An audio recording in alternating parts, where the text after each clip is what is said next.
Yeah, 4 Republican candidates heading into this convention in Fort Wayne, now down to 1. It took 5 hours and 2 rounds of voting for Max Engling to emerge as the Republican nominee for Secretary of State. Welcome to the 2026 Indiana Republican Party State Convention.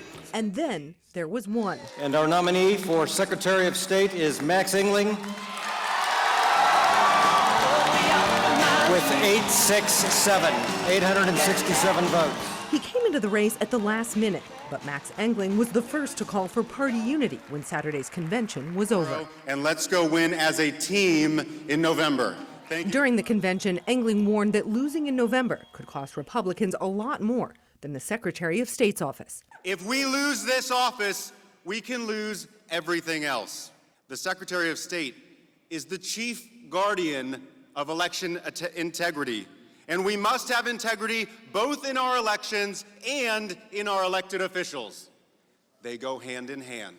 Following his win, Engling said as Secretary of State, he'd work towards tightening security around the state's elections. I've already said it. We're here to close the primaries, make sure that only citizens are voting in our elections. Heading into the convention, Engling had the support of several top Republicans. We have to put the best candidate forward including his former boss, U.S. Senator Jim Banks, who, along with Indiana Attorney General Todd Rokita, withdrew support from incumbent Diego Morales over concerns Morales couldn't win in November. Those concerns stem from questions surrounding his office's spending and hiring practices. Morales refused to step out of the race despite calls for him to do so. In his speech, Morales urged delegates to choose him again. I did not step down. I am not a quitter. I am a fighter.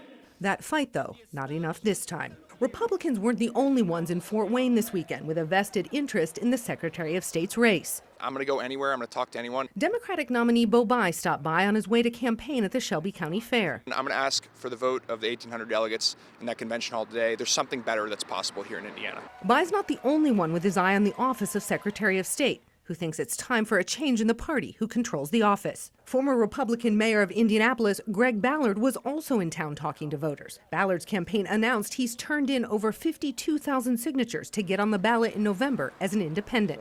We think there's a real path here to victory. Ballard's hoping to appeal to independent voters as well as any voters in both parties who are disillusioned, maybe not happy with the candidates their party ultimately chose. They have nowhere to go. Now they do.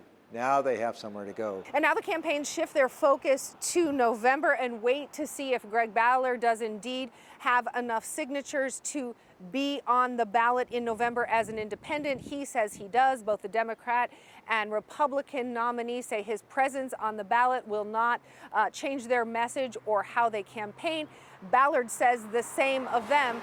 We wait to see if that changes heading into November. In Fort Wayne, Emily Longnecker, 13 News.